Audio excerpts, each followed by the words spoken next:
Hi, I'm Dele Olawanle of Dele Solicitors. Contact us for advice and representation and advocacy in all areas of immigration law. We take your case from the onset until the conclusion of the case. We provide a one-stop service, and we provide advice and representation and advocacy. Dele & Co Solicitors. We're friendly, professional and cost-effective. A one-stop shop for immigration affairs, as we take your case from the onset and represent you in court if necessary. Located at 659 Green Lanes, Haringey, London, N80QY. We're only 4 minutes walk from the Turnpike Lane Tube Station on the Piccadilly line. Call 0208 880 9393. That's 0208 880 9393 for more information. Dele & Co Solicitors. Legal advice you can rely on. Hello viewers, welcome to today's edition of the Legal Panorama. I am Winnet St. Luce, and with me in the studio today is Mr. Dele Olawanle of Dele & Co Solicitors. You're welcome, sir. Welcome, sir. It's good to have you back. You're looking radiant. Thank you very much, sir. The viewers must pay for your look. Thank you, sir. So, as we know, the Legal Panorama has celebrated 10 years being on TV and being in operation. So you've been doing this for many years, but still there are many people who are watching today for the first time and they have no idea what the Legal Panorama is all about. So could you please share with them what today's program is all about? Okay, first of all, I'm not an immigration officer and I don't work for the Home Office. The idea behind the Legal Panorama is that the laws of immigration is always changing. The rules are always changing. Even the rule makers are confused. Lawyers are confused because even judges are confused because they are always changing and changing and changing. They change the law here, they create loopholes there, and they block opportunities there. So our assignment on this program is to get immigration rules simplified. So we educate people, tell them what they can do, what they cannot do, the current state of the law and things like that. And then if there are changes in the law, we bring it to their notice. Now, the idea behind the Legal Panorama is that years ago, I used to have challenges with the Immigration Authority, and they locked me up after I had reported to police stations for 8 years, and they locked me up for 5 weeks. And when I was in detention, I saw that there were a lot of people there from many countries around the world who did not do anything other than they were stupid. I mean, that they did not know what they were doing. Some of them did not even know they have to regularize their stay. Some of them got bad advice from their friends and colleagues at work of their uncles who have lived there for many years who are far removed from reality.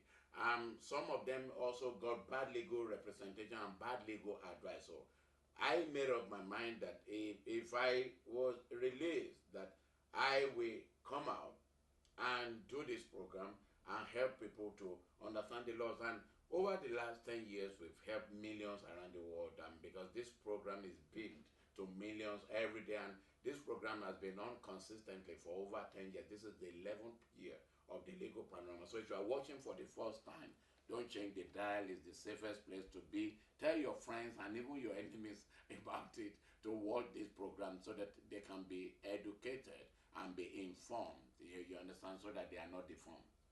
Thank you. Thank you, sir. So why has, like you mentioned in your last answer, that the government has been changing the laws very frequently. So why has that been? Why is that the case? Why has the laws been changing so frequently over the last few years? The government have what I call a think tank. They have bodies that monitor the behavior of immigrants and the changes in immigration rules also. When applications are made to the Home Office, there are statistics to show what category of applications they are receiving, and those that are being granted or those that I mean, they look at categories that have been, you understand, getting a lot of applicants and they've been getting a lot of successes, and they try to block it. Now, a country has the right to, the government has the right to control the influx of immigrants to its territory, just like you have the right to prevent thieves and robbers from coming into your house. They have the right to do that, only that they have to do it with a human face, and also not to pick on an ethnic minority when it comes to law. I think the law has to have a human face. Now, the law is ever changing because they want to block loopholes, and also they want to do it in a way that people from abroad will not see the United Kingdom as a soft touch that we can just go there and get status and start getting benefits. They have a right to do that. But they keep changing the laws because a lot is changing. And what I've seen over the years that is good about the law is that they have been clamping down on criminal activities, and that people who come here to live here is a privilege. And then if you want to stay here, you have to refrain from nefarious and criminal activities. And if you don't do that, we will deport you. They are changing the law to deal with people like this, and criminals have something to fear under this system. So that's why the law keeps changing. Also, if they see that there's a loophole somewhere, they change it. But what I've discovered as a lawyer is that when they block one here, another one's open there. Thank you, sir. And how, in your experience, has this affected immigrants at large, and what can they do? Now, yes, when we talk of affecting immigrants, yes, the law has changed seriously in the last few years. For example, if you look at the changes on the 9th of July 2012, you'll find that a lot of things has changed in that, first of all, if you get married to someone who is present and settled in the United Kingdom, normally you have to wait for 2 years, but now you have to wait for 5 years. That's a big change from 2 years to 5 years. Now, also what has happened is that getting married to a British citizen is not enough, or someone who is present and settled in the United Kingdom. They also have to be working and earning a minimum of £18,600 if you are single. And if you have children, you have to add to that. And a lot of people have been prevented from bringing their spouses into the UK, and a lot of relationships are broken down as a result of this, because if the husband or the wife to be is not able to earn the minimum amount required, then that means their spouses will not be able to join them, or their children will not be able to join them, and as a result of that, it could lead to breakdown. So this has affected immigrants. Also, what has happened also is that people with old age parents cannot bring them into the UK for settlement because they have to apply from abroad. And what the law is saying is that, well, you have to show that they really need to be with you, and they have to be sick to the extent that no one can care for them from abroad. And this category has literally been shot to aged parents. Now, it is our desire for, as immigrants, to be able to bring our parents to come and live with us, because that's the culture. But the law has prevented that, and parents who come to the United Kingdom as visitors also cannot make an application for leave to remain within the United Kingdom. For settlement within the UK, they have to go back to their country and make the application, and in most cases, it is no. Also, when we talk of changes, it used to be that if someone lives in the United Kingdom for 14 years, or as an overstayer, or as an illegal immigrant, now they used to be able to apply and for settlement, and they get indefinite leave to remain. But under with the changes in immigration rules, what happens is that they will have to live here for 20 years, and then after 20 years, they will apply for leave to, they have to apply for leave to remain, and then they will be put on a 10-year route to settlement. Now, what happens is that means an immigrant who comes into the UK, let us look at it, at the age of 30, we have to live here for 20 years, making the immigrant to turn to 50. And then after that 20 years, the person will have to apply for leave to remain, and then they will put the person on a 10-year route to settlement. That means an immigrant who comes into the UK at the age of 30 will turn 60 or even over 60 before they are granted settlement in the United Kingdom. That's a bad one. So a lot has happened. Also, we talk of children who are born here, who have lived up to the age of 7, being granted leave to remain again. The government have imported reasonableness from 13th of December 2012 into the law. And the definition of reasonableness, nobody knows. So they'll say, well, it is reasonable to expect you to go with your parents to your country. So this has affected immigrants have made life very, very difficult. I don't admire them because it's a bad position to be. Thank you, sir. And as you mentioned in your previous answer about illegal entrants, could you please tell us what the difference is between an illegal entrant and an overstayer, illegal entrant? The difference, in my humorous way, I'll say, well, they are cousins. Illegal immigrants, because I say people come to me and they say, well, what is your status? And they say, well, I'm an illegal immigrant. In most cases, they are not illegal immigrants. They are overstayers in that they came into the United Kingdom years ago, whether as a visitor or with leave to remain, leave to enter as a spouse, or whether as a student or as a minister of religion, one way or the other, and their visa expired. So these ones are not illegal immigrants. They are called overstayers. The illegal immigrants are people who enter the country illegally. If you use a passport belonging to another person, you are an illegal entrant. And people come on the back of a lorry. This is not encouraged on this program because they are committing criminal offense. By that, they are called illegal immigrants, because if they had known who they were at the point of entry, they wouldn't have allowed them in. So that is the difference. Overstayers used to have leave to remain. They used to have one type of visa or the other, and then it expired. Maybe they did not apply to renew on time, or they overlooked it, or they applied and it was refused, and they refused to go back to their country. Those are overstayers. Illegal immigrants did not come in with anything. They just came in or used another passport, a passport belonging to another person. Those are called illegal entrants. So that is the difference.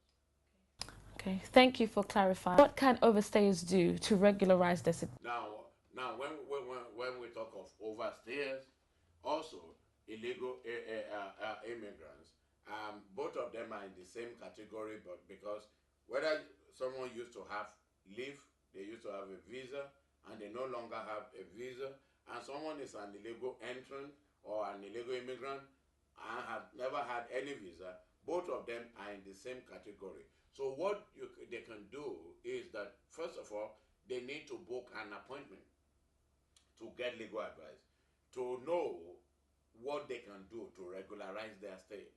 First of all, because it is very important that if someone has leave to remain and you want to renew your visa, you can just book an appointment with the Home Office and go and try to regularize your stay and this or that, and that person will not be at risk of being arrested or detained. But people who are overstayers or illegal immigrants have no leave to remain in the United Kingdom, and if they go to meet with immigration officers, or they go to the Home Office, they risk being arrested for not having leave to remain. So what people like this need to do is that they need to get proper and informative and reliable legal advice. At the consultation, you will be able to explain to the lawyer your situation in a confidential and professional manner. They will be able to advise you on what type of application you can make, when you can make the application, when you should make the application, how much it is going to cost, the type of documents you will need to support your application, and things like that. So when you get to know those things, then you can go and prepare, gather the money, gather the documents, get the references, get the necessary documents, and then make your application. So those are the things that they can do to regularize their stay. It's very important to get legal advice so that they can get it right. Thank you so much. And what can people whose applications have been outstanding for many years, what can they do to get a decision on their People like that, I mean, they could chase their lawyers to write to the Home Office for a decision, and also they could also decide to change their lawyer for legal representation elsewhere. Maybe they get a new wine instead of the old wine.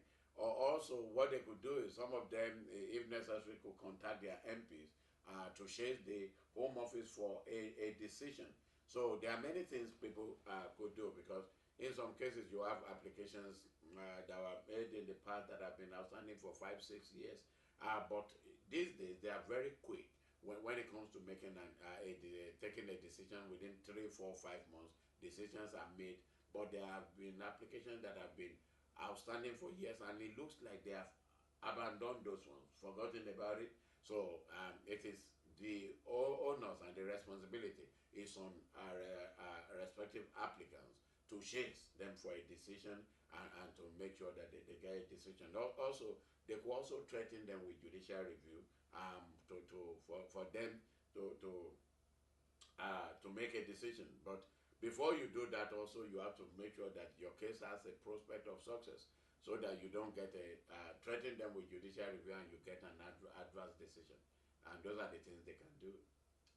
Thank you so much. And for those who have been granted a right of appeal, what can they do? People that have been granted a right of appeal, the first thing you need to do is to look at the deadline, the deadline to appeal. It is very, very important, so that you don't appeal out of time. That is the first thing that needs to be done. The second thing that needs to be done is that you should not throw away the envelope with which the decision was posted to you, because it will have the recorded delivery slip. Because sometimes you do find that they will say, well, they have on the decision, it will say, well, the decision was served on the applicant on the 5th of the month, whereas it was not served until the 15th of the month. So that but if they use the track and trace of the Royal Mail, they'll be able to discover when the application was actually signed for. The day it was signed for is the date of service, not the date they put on the form. So they need to keep the envelope to make sure that it is not thrown away. And then they need to get legal advice on how to draft the grant of appeal, how much it's going to cost, and decide whether they want to get a lawyer to represent them on the appeal. And once that is done, the lawyer will be able to draft the grant of appeal and lodge it with the court, and help them to prepare the case and represent them in court. So they should be aware of this, and they should also keep an eye on what is happening. And if they're not hearing from their legal representative, they should contact them to know whether there is anything they have to do, because between lodging the grant of appeal and the hearing date is an information gathering period. So they need to know what to do, and they need to get the information and get ready, so that they are not disadvantaged. And finally, sir, how can your firm assist people on their immigration? We are here to help. If it is immigration law, we do it. Also, Dele & Co. Solicitors provide a one-stop service, in that we take your case from the onset. We see you in consultation, tell you what to do, and you come to us. We make the application. If it is successful, that is the end of the matter. If it is not successful, we hope not, we are able to represent you on appeals, making appeals, drafting the grant of appeal, and lodging it with the court, preparing the case, lodging the bundles, and advocacy at the hearing. It is a one-stop service in that most of the cases that come to this office is argued by me, whether in Bradford, whether in Manchester, whether in Leicester, and we have in-house lawyers that do that now. And to me, that is a very good advantage in that we are hugely experienced in advocacy, in arguing in court. So it also shows, means that the lawyer that is representing you in court knows your case inside out. So there's no surprise. We are able to do that. So what they have to do is that if anyone wants our services, they need to contact us and book an appointment to see us. That's how we are able to represent them. Now, and one other thing I want to talk about in the area of appeals is that the clients, the prospective appellants, do have a duty to make sure that on the day of the hearing that they are in court on time, and they keep in touch with their lawyer to make sure that they know the date, they know the venue, they know what they need to bring to court, because you find in some cases that people get to court and they are asked to bring a particular document, and they turn up in court without getting there.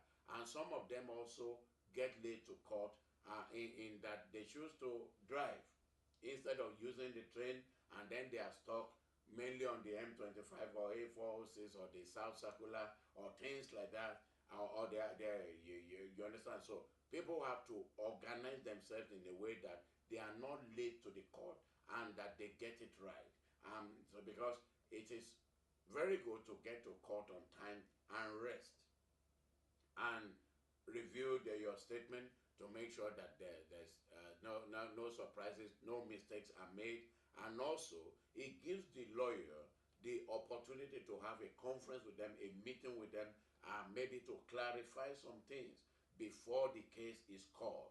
So it is very important for people who have who are doing appeals to get to see their lawyer, instruct them, and also pay their fee on time, supply the necessary documents, and on the day of the hearing to get to court on time and get ready to do business.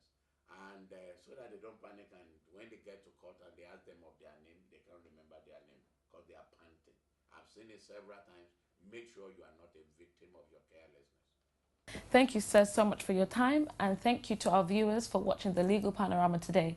If you would like any further information, if you would like any further advice from Mr. Dele Olawanle, feel free to call the number on the screen, and you can please visit our website. Thank you so much for watching, and tune in next time. Thank you for tuning in to the Legal Panorama, presented by Dele Olawanle of Dele & Co Solicitors. Talk to Dele & Co Solicitors.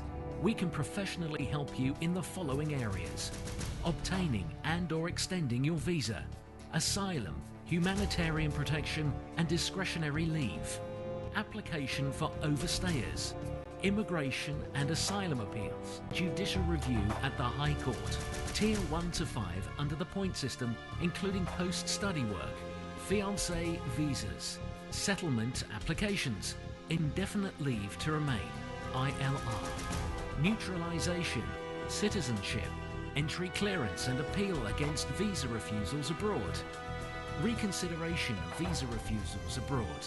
In addition, we do other areas of law like family, traffic offences, employment, civil and criminal litigation and advocacy. If you need legal advice, call Dele & Co Solicitors now on 0208 880 9393 or visit our website www.delsolicitors.co.uk. Dele & Co Solicitors, legal advice you can rely on. From one of the best authors, Dele Olawanle, comes 5 empowering new books. Hello friends, I'm Dele Olawanle. If there's any word I have for you today, it is simple. Read to lead. Read to lead. Readers are leaders. Over the years, I've written several books that have changed and transformed lives beyond their widest imagination. My first book, Discover Your Purpose, is simply saying that if you discover who you are, all hell will break loose. You'll be able to fulfill your destiny. And the second book says, prayer is not the answer. Now, as a pastor, some of you know me as a pastor, some of you know me as a lawyer, but a lot of people are praying without a corresponding action on their part. And if you only pray without playing your part, failure is guaranteed.